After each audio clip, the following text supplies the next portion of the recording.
Welcome to the International Whaling Commission's Cetacean Strandings Investigation training videos.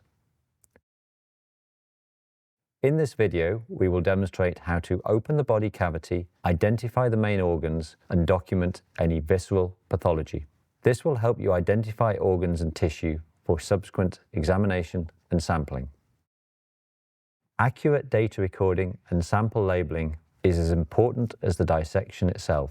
Standardized recording allows for meaningful comparisons across individuals, sites, and time periods. Always record the absence of findings as carefully as their presence. For example, note if no food is present in the stomach, if there are no signs of bycatch, or if the animal is not pregnant. These data are equally valuable for interpretation. Where possible, use a standardized printed datasheet. Alternatively, take clear notes and transfer to a datasheet as soon as possible. A standardized datasheet can be found in the International Whaling Commission archives or requested from the Strandings Coordinator. By this stage, you will have already collected skin, blubber, and muscle samples. We will now extend those incisions to expose the thoracic and abdominal cavities for internal examination. The aim is to gain good visualization of both the thoracic and abdominal organs. To do this, first remove the skin and blubber as demonstrated here.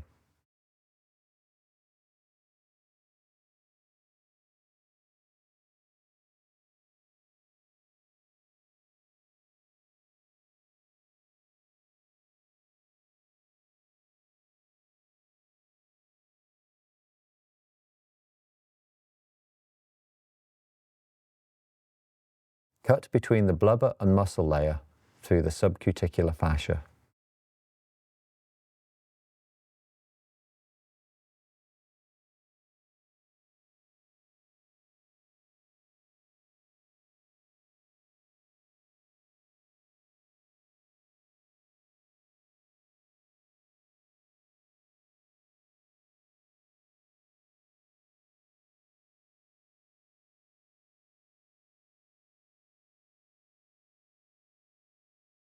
Once the flank has been cleared, expose the rib cage.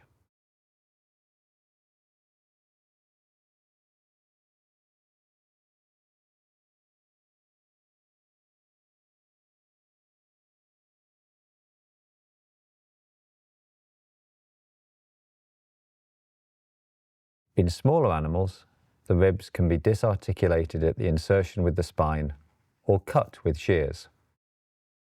In larger animals, separate and disarticulate individual ribs from the sternum and reflect dorsally. Remove the left rib cage completely to expose thoracic and abdominal cavities. Take care not to damage underlying organs. Examine the removed section of the ribs for signs of fractures, hemorrhage, or bruising. If present, photograph these with a scale.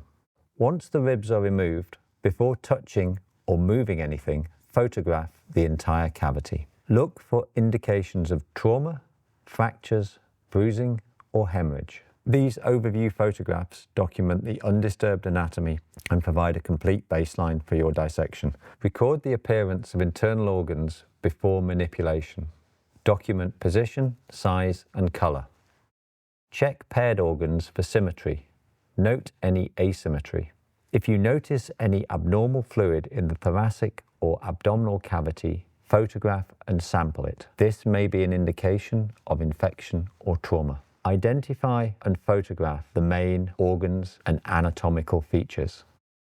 These include the cardiac stomach, the lung, the fundic stomach, the liver, the intestines, the left adrenal, the left kidney, and the bladder.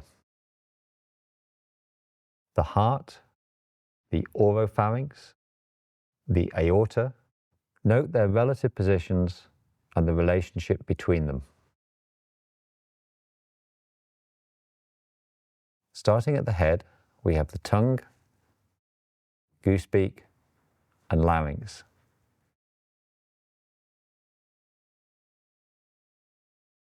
Moving further back, there's the thoracic cavity, and behind that, the abdominal cavity.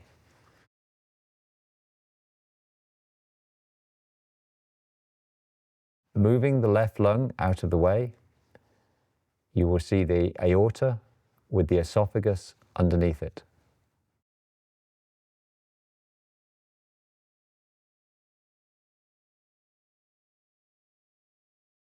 The heart is situated under the left lung, inside the pericardial sac.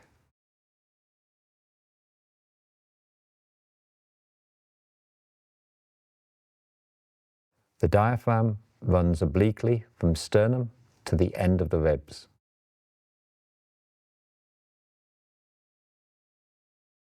Behind the diaphragm is the liver. Behind the liver, you'll find the first stomach, or cardiac stomach, and then the main stomach, or fundic stomach.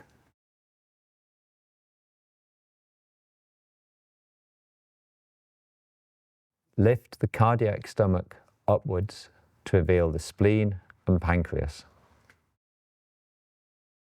The kidneys are found at the top of the abdominal cavity. Cranial to these, you can find the adrenal glands. The intestine make up the majority of the abdominal cavity, running from the stomach to the anus. Moving the intestines out of the way will allow you to visualize the reproductive organs, and in females, you will find the uterus and the ovaries, and in male animals, the testes. This example is female, and you can see the left ovary with a corpora lutea present.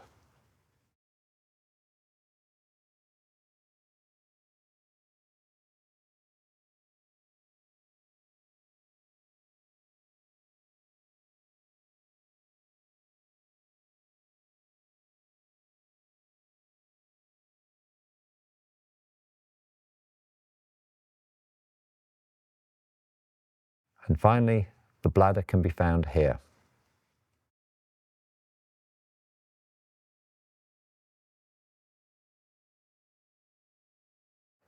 In a male cetacean, you will find the testes here and the bladder. For the reproductive organs, be sure to record sex and reproductive status. Once observations are recorded, take representative tissue samples for subsequent lab analysis. For more information regarding this process, please refer to our video on sampling tissues for bacteriology and histology. After completing the examination, digitize your records as soon as possible. Enter data into a database or spreadsheet the same day to prevent loss or misinterpretation.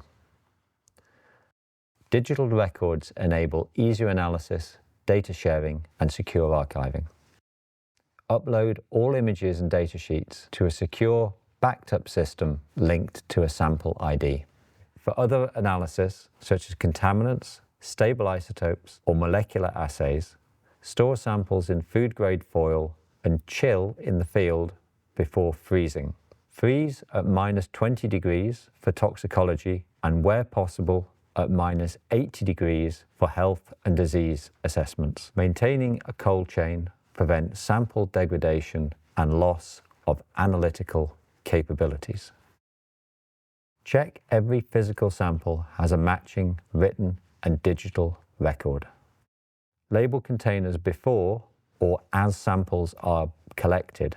Include case ID, species, tissue type, and date. The datasheets in the International Whaling Commission archives should be reviewed and adapted to the local needs of your network. Be sure to keep key fields such as case information, species, morphometrics, and pathology consistent. The next video in this series will cover the process of storing tissue samples for bacteriological and histological analysis.